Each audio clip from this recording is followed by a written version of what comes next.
first question is like, what do you prefer calling this place? Is it Southeast Asia or the Indian subcontinent? Well, I mean, where we are right now is the nation state of India. But I mean, if we're talking about the general terms, I think each phrase is useful for referring to different things. You know, if we're talking about the areas that were once the Raj, I think South Asia. The Indian subcontinent specifically, I think, refers to the land beneath the Himalayas. But of course, South Asia extends a bit beyond that. Okay, so who do you hold responsible for the casket that came with the partition? I think that partition is a hugely vast and multifaceted thing. There are numerous moments that things could have gone differently. But I think ultimately it came down to 5 men, and they were all men, from including Mountbatten, Jinnah, Nehru, Gandhi, and Patel, and their inability to come to some sort of compromise that looked so likely as late as 1946, but by 1947 that had completely gone off the table. I think one of the great tragedies of partition is how close we came to avoiding it altogether. But any one of them were aware of it, that it's gonna happen?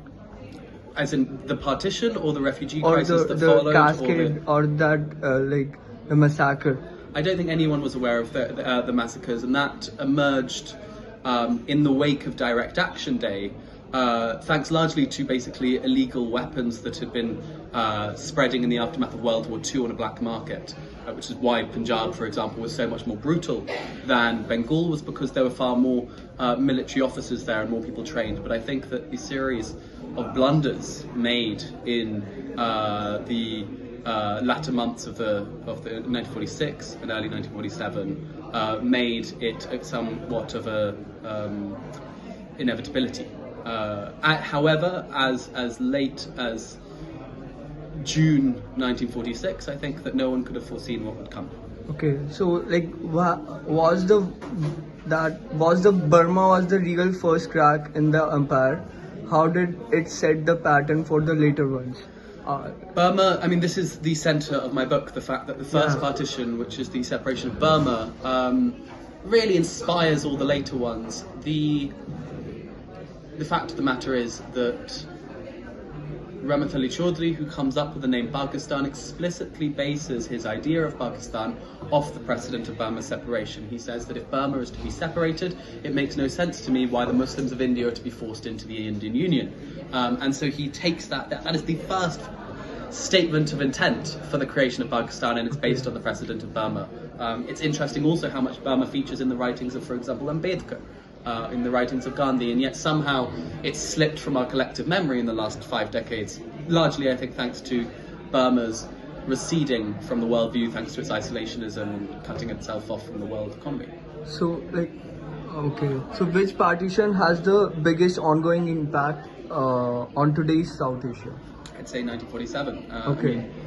The other ones had huge ramifications, of course, but I think that there is nothing that comes close. 1947 partition of India and Pakistan on the basis of religion, I think, remains one of the central moments of world history. It continues to be the prism through which 1/4 of the world population perceives their past, their present, their future. Okay. If the British hadn't partitioned it so aggressively, and what South Asia could have done better, learning from, you have seen partitions in Ireland, you have seen partition all over the world, so what South Asia could have done better, and in the pretext of how on the concept of manufacturing consent and how conflicts are manufactured by the West. So what do you think? I think that as late as 1948, several important leaders, including Nehru, in 1946, including Aung San, the founding father of Burma, anticipated a United States of South Asia, a kind of federated system, a bit like the European Union. You know how Italy, Spain, France can be separate countries, but they work together in this cooperative manner, coexistence, and they coexist. And I think that was the expectation for many people, of course. The Kashmir conflict, the massacres of partition, etc., have stopped that from becoming a reality. But I think that I think that it's telling that when partition was happening, Jinnah kept his house in Bombay because he thought he would retire there. You know, no one thought that the divide would be as enduring as it became. Okay, so who do you think is responsible for that growing hatred and that growing conflict? There's no one person who's responsible. I talk about it a lot in the book. There's a series of slip-ups and mistakes. I think that one of the most unexpected things is how close things get to resolving themselves in the 1950s. India and Pakistan do begin cooperating again in the 1950s, but that it's in the wake of India's liberation of Goa that the Pakistani army begins to get scared that India wants to go on an expansionism and wants to conquer new areas, and it's in the wake of India's liberation of Goa that Pakistan begins funding the first separatists in India, and then the collapse of trust between the two nations re-emerges. But there was one decade where things could have been very different. Okay, so was the final partition, the Bangladesh's one, was it inevitable, or it was just like Pakistan's inability to be united? I think all of these partitions have these closing doors moments, before which everything could have been resolved and after which there is no possibility of resolution. And I think for Bangladesh, until March 1971, until the launching of Operation Searchlight, the rounding up of Awami Leaguers and the shooting in the street of many of their supporters by the Pakistani military, before that I don't think that it was inevitable. I think that there could have been some sort of agreement that people came to. After that, however, I think that there was no possibility of any sort of federation after that. So yeah, what are your future plans with the project Dastan? So Dastan is sadly already wrapped up. So we that ran from 2018 to 2023. It's still very much around. We are touring the videos that we've taken, the films that we've created, and putting them in various galleries, etc. But the project itself is wrapped up because we've all moved on basically with different things in our lives. Thank you for doing it. Thank you so much. And I'd like to know your personal favorite historical moment or artifact or anything which defines peak cultural integration, like peak coexistence.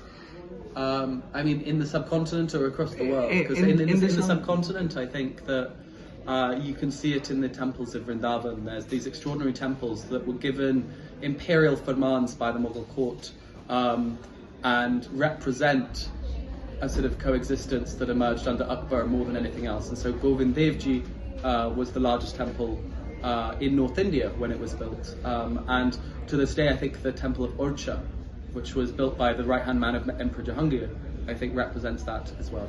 Okay.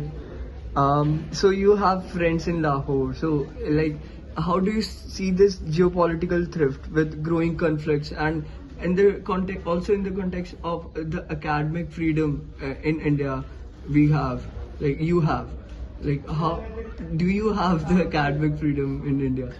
I do, and I was amazed by, I think a lot of people warned me that, you might not be able to get into archives, etc. And I think that there still is an amazing amount of freedom. Of course, I wasn't touching on more recent history. My book ends in the 1970s, but I found it rather amazing how much I managed to get in a way that I wasn't able to get into the Pakistani archives. I was able to get into every archive I wanted to in India. It required permissions, and there was the normal kind of Sarkari bureaucracy. But if you do the process, so for as far as I personally found, of course, other scholars have had difficulties, but from my personal experience, it's been fantastic working in India. And you asked about friends in Lahore. I think it's tragic, the divide, the fact that today it requires me, an Indian and Pakistani have to meet in places like Dubai or the UK or the US, rather than being able to meet in their home countries. And I think that's one of the greatest tragedies. So yeah.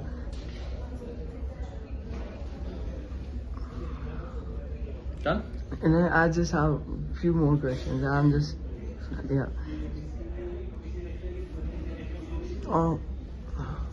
How do you think the separatist sentiments are cultivated?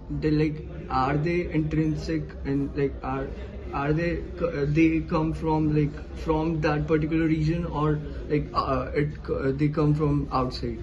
I think that's a difficult one, and I'm not sure I'm very well placed to answer this.